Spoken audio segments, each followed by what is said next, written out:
La politique en dessin présente les élections européennes.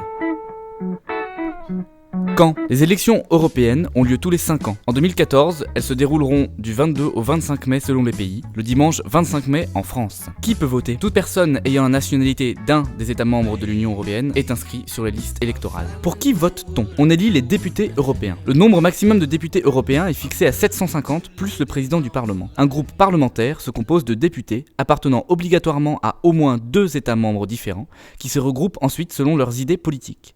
En 2009, il y avait ainsi 7 groupes parlementaires, comme le groupe du Parti populaire européen à droite ou l'Alliance progressiste des socialistes démocrates au Parlement européen à gauche.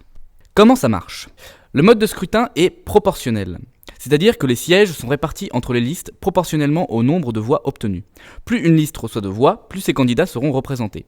Une liste doit obtenir au moins 5% des suffrages. Le nombre de sièges dépend de la population du pays. De 6 sièges pour Malte à 96 pour l'Allemagne par exemple. La France, les députés sont élus dans 8 circonscriptions interrégionales, le nord-ouest, l'ouest, l'est, le massif central, centre, le sud-est, le sud-ouest, l'Île-de-France et l'outre-mer. Pourquoi voter ? Le Parlement européen est la seule institution européenne dont les membres sont élus au suffrage universel direct depuis 1979.